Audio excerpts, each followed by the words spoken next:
네, 여러분, 오늘은 동아시아사 37번째 시간으로 일제히 만주 침략과 중일 전쟁에 대해서 배워보겠습니다. 여러분은 1929년에 있었던 대공황이라는 사건을 아실 겁니다. 네, 1920년대는 1차 세계대전 후 미국, 일본 등의 국가에서 경제가 상당히 호황인 시대였죠. 상황이 이러다 보니까 자본가들은 더욱 생산량 증가에 목을 매게 되었습니다. 하지만 문제는 거기서부터 출발했습니다. 물건을 살 수요는 한정되어 있는데 생산량만 대폭 늘리다 보니까 공급 과잉이 와버린 것입니다.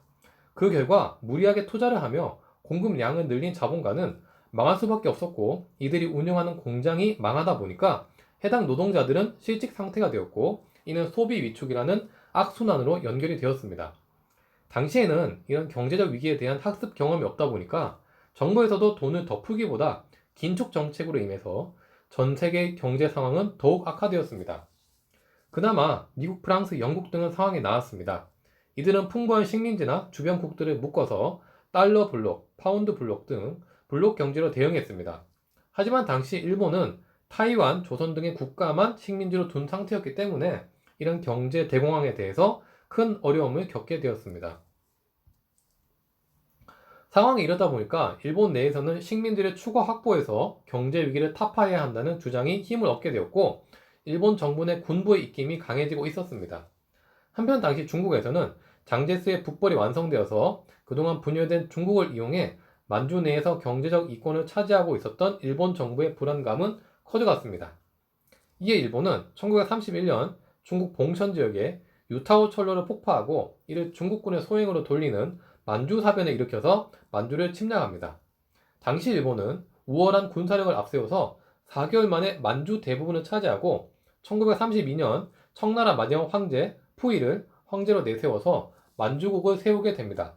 이에 장제스 정부는 국제연맹에 이를 제소하고 일본이 만주에서 물러갈 것을 요구하게 됩니다. 당시 국제연맹은 조사단을 파견해서 일본의 행위를 침략으로 간주하고 일본에게 만주에서 철수할 것을 요구합니다.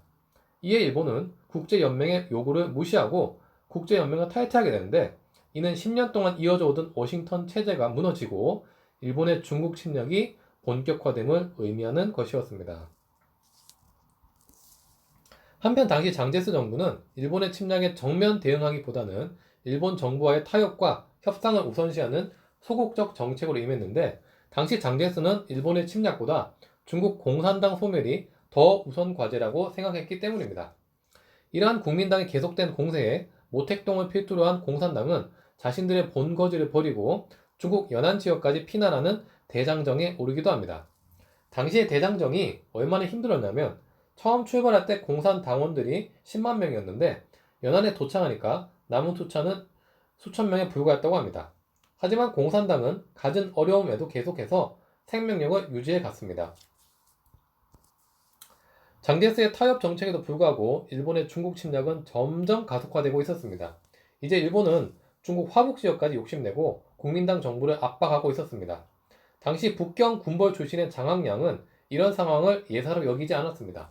그는 일본의 침략을 물리치기 위해서는 중국 국민 전체가 힘을 합쳐야 된다고 생각했는데, 장제스는 여전히 공산당 탄압에만 열을 올렸습니다. 이에 1936년 장학량은 서한에 방문한 장제스를 납치, 감금해버리는 서한 사건을 일으킵니다. 이는 당시 부하였던 장학량이 장제스를 감금했다는 점에서 일종의 쿠데타였으나, 장학량은 정권을 잡기보다는 계속해서 장제스에게 공산당과의 연합을 강조했습니다. 긴 설득 끝에 마침내 장제스는 마음을 바꾸고 국공내전은 마침내 중지가 되었습니다. 한편 이런 상황에서 일본은 북경의 루고차오에서 병사 한 명이 중국군에게 공격을 받았다는 것을 구실로 1937년 중일 전쟁을 일으킵니다. 전쟁이 발생하자 중국 국민당과 공산당은 다시 한번 연합을 하게 되는데요. 이를 제2차 국공합작이라고 합니다. 개전 초기 일본군은 우수한 무기를 앞세워서 승승장구했습니다. 도로와 철도를 따라서 주요 도시를 빠르게 점령해갔고, 장제스 정부의 수도인 난징을 점령하기도 했습니다. 하지만 장제스 정부는 계속해서 후퇴하면서도 항전을 이어나갔습니다. 나중에는 총칭의 자리를 잡고 전쟁을 장기전으로 끌고 갔습니다. 한편 일본군은 침략을 확대하는 과정에서 난징 대학살을 일으켜서 수많은 중국 민중을 살해해서 국제사회에서 많은 비난을 받았습니다. 중일전쟁 이야기는 다음 시간에 다시 보도록 하겠고요. 이번에는 한국 독립군 부대 이야기를 해보겠습니다. 1930년대는 일제의 중국 침략이 본격화되면서 중국 내에서 우리 독립군과 중국군의 연합작전이 펼쳐지기도 했습니다. 당시 만주 지방의 대표적인 독립군 부대로는 양세봉의 조선혁명군과 지청천의 한국 독립군이 있었습니다. 조선혁명군은 특히 남만주 지역에서 영릉가, 흥경성 전투에서 큰 승리를 거두었고, 한국 독립군은 북만주 지역의 사도하자, 쌍송보, 대전자령 전투에서 승리를 거두었다는 점 꼭 기억해 두시기 바랍니다. 이후 중일전쟁이 본격화되자 독립운동가들의 항의 전선은 중국 본토에까지 확대가 되는데요. 1935년에는 김원봉이 우한에서 조선 의용대를 창설하게 되는데 주로 후방에서 일본군에 대한 선전 공작을 담당했습니다.